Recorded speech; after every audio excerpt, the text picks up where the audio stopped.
devil in a red dress. Call 911, I'm a killer.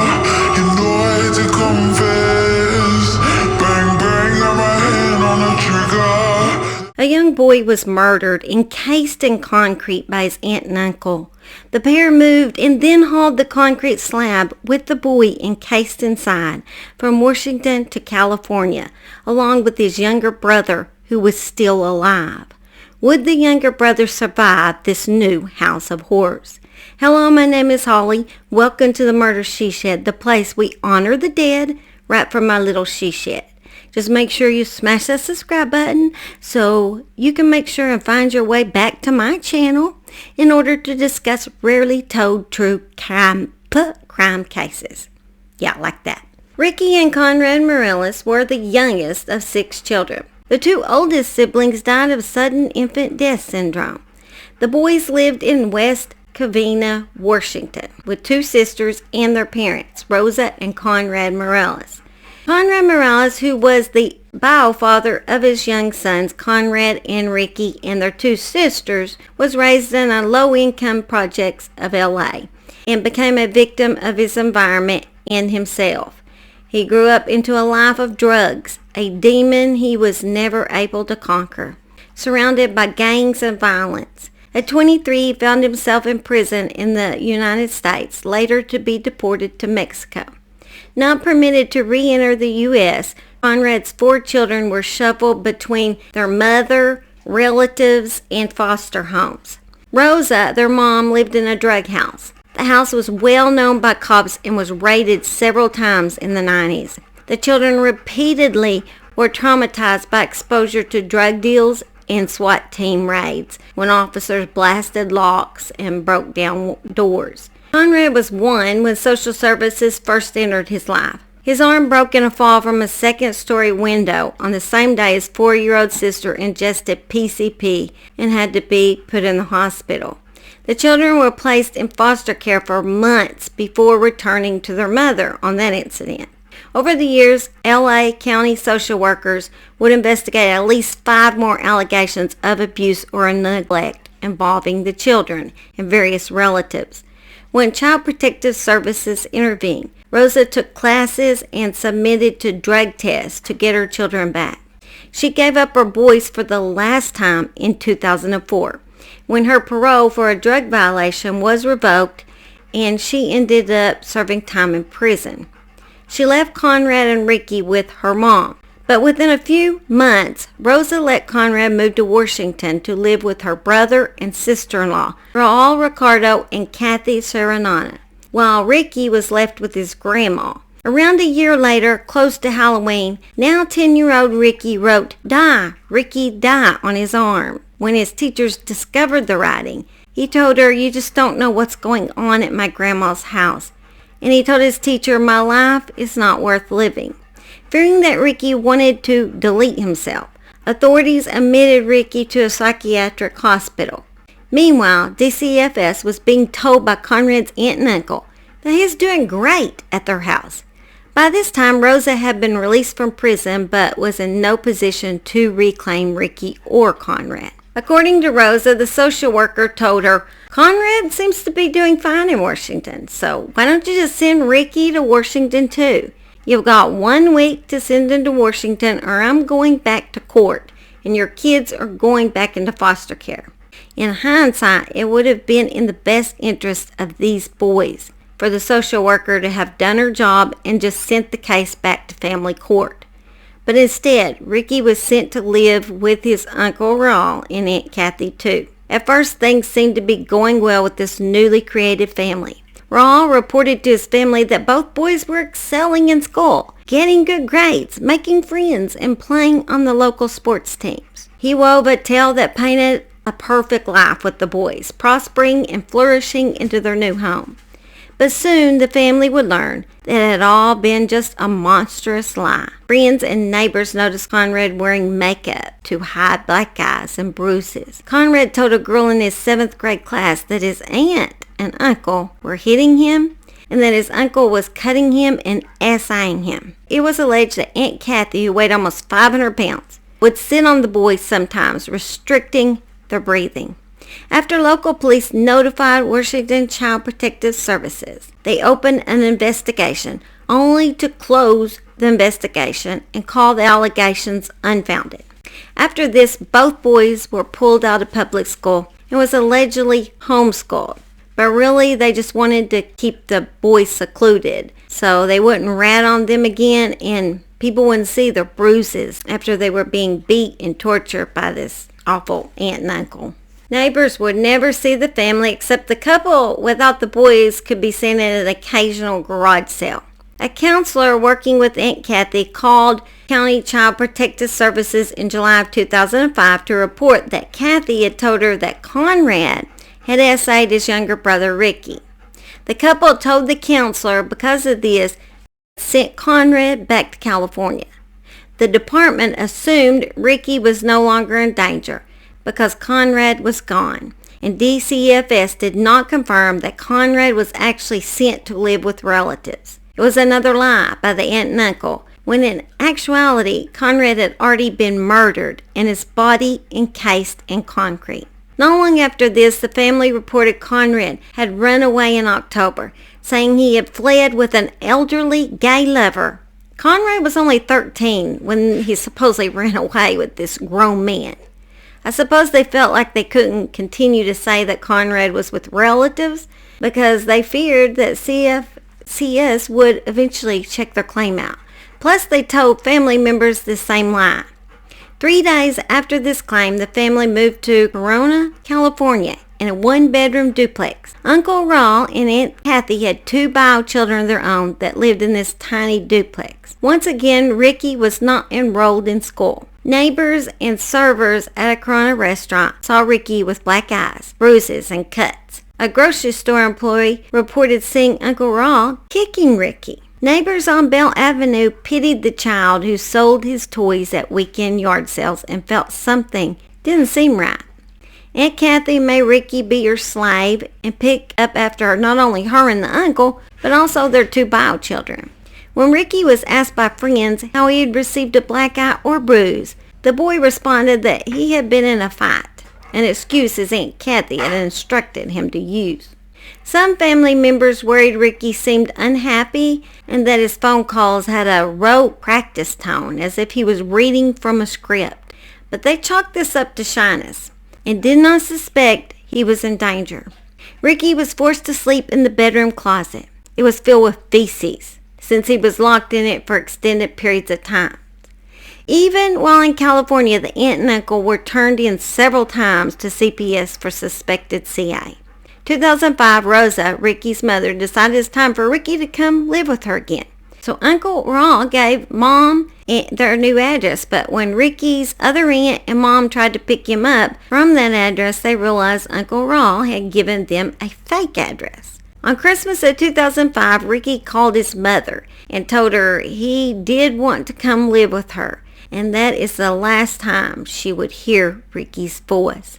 On the evening of December 25, 2005, when most children have played themselves out with their new toys and stuffed themselves with Christmas cookies and food, Ricky lay dying in a closet. Not that RAUL or Kathy could be bothered with a little thing like Ricky dying. No, they just sat down with family and friends for a good old Christmas feast while Ricky was dying in the closet from massive internal injuries. It all started when Ricky got up that morning and wouldn't eat his breakfast because he had already had a severe beating. He didn't feel like eating. He refused to eat his breakfast because of that. Kathy got mad and offended that Ricky would refuse her meal she had cooked. So for punishment, RAUL ordered Ricky to clean the apartment's bathroom. It appears that Ricky was not working fast enough for RAUL's liking, so he kicked him in the chest. Ricky vomited and RAUL kicked him again. Not satisfied, RAUL kicked the 11-year-old boy a 3rd time. Then he dragged Ricky into the bedroom and threw him in the feces-strewn closet, where he repeatedly kicked and stomped the boy as Ricky tried to escape that closet. Then he slammed the door and went to eat his Christmas dinner. He couldn't be bothered. He was hungry. Who cares what he'd just done to that poor little boy? He had to go enjoy Christmas. It was the following day when they opened that closet door and discovered Ricky was deceased inside that closet that they decided to call 911. Their bio children, a 2-year-old little girl and a 13-month little boy, was taken into protective custody. A neighbor from Washington tipped off police later that day that there had been another boy living with the couple. Police in Washington contacted the Lewis County Sheriff's Department on Tuesday, and they returned to the residential neighborhood to search again. Using X-ray equipment, they discovered that Conrad's remains were in the carport. Neighbors said they saw teams break concrete with jackhammers and roll out several green metal barrels. One of the officers on duty said the outline of that little boy's body encased inside that concrete is an image that he will never be able to get out of his head. A search of the family home in Washington showed blood spatter inside Conrad's room, so they knew he was murdered before they'd even moved to California. Ricky was killed 3 months after social workers in Washington state had cleared RAUL of CA allegations. When the letter arrived telling RAUL he was not suspected of negligent treatment or maltreatment, Ricky's 13-year-old brother, Conrad, was already dead, and his body had already been moved to California with the family inside a trash can encased in concrete in their U-Haul. They then stored this trash can in their garage with their car. An autopsy showed Ricky died from massive internal injuries. Scars on Ricky's body were consistent with being whipped with an electrical cord or similar instrument. Ricky's privates were damaged with a penetrating laceration, and they were severely damaged. There were multiple scars to Ricky's scalp, primarily centered on the back of his head. There were multiple circular injuries consistent with cigarette burns located throughout the little boy's body that were determined to be at least several weeks, if not several months old. He had a severe infection on the back of his legs, and he had a split upper lip, abrasions on his face, and marks under his chin. Conrad's journal was found in the home because apparently the twisted pair had taken it with them to their new home, perhaps to enjoy reading it, so they didn't want it to be destroyed. Some reason they decided, hey, this is going with us. Maybe they were just so sadistic that they enjoyed reading it. I'm not sure. In the journal, Conrad had discussed how he had started wetting his bed, as well as questions about his own sexuality. Also in the journal was a sick reference about how when CATHY wasn't happy, no one in the family could be. Those days, the boys would get tortured the most. Fortunately, Conrad's journal would help get CATHY a heavier sentence after she claimed that she was actually a battered woman at trial. The jury felt that she was actually the instigator of the abuse. During RAUL's 4-hour police interview, he said these kids came along and ruined my life.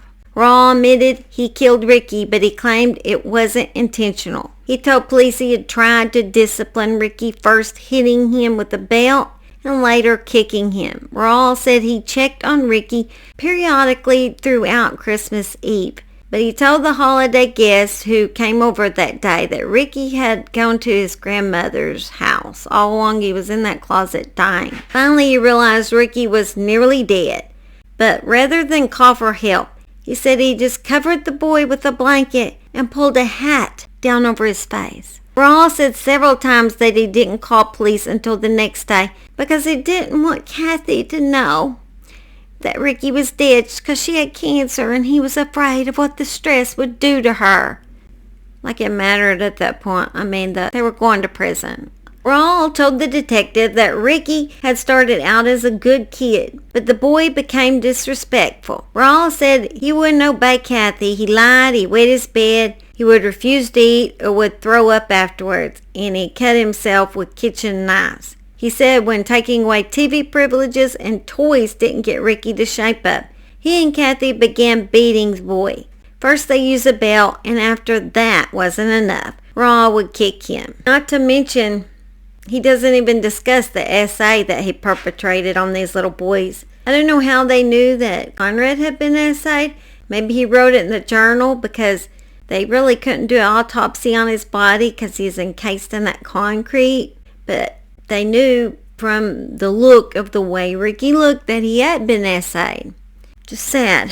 They not only had PA done to them, they also had essay done to them by their own relatives. It's just disturbing. They're just true monsters. Fortunately, both RAUL and CATHY are sitting on death row in separate prisons. Ricky, who was a small boy with a wide grin that showed off his dimples and made his eyes crinkle, was a shy but unusually affectionate boy. According to family, he was a real people pleaser and just wanted and craved love. Conrad was a lanky, athletic kid with deep brown eyes. Conrad loved to play outside. He grew to love watching birds soaring above the forest. He put out a hummingbird feeder, and a family friend gave Conrad a book on North American birds because he pored over it when he visited. One day, when friends were shooting birds, Conrad begged them to stop. He would say, "Don't shoot them. They're just birds.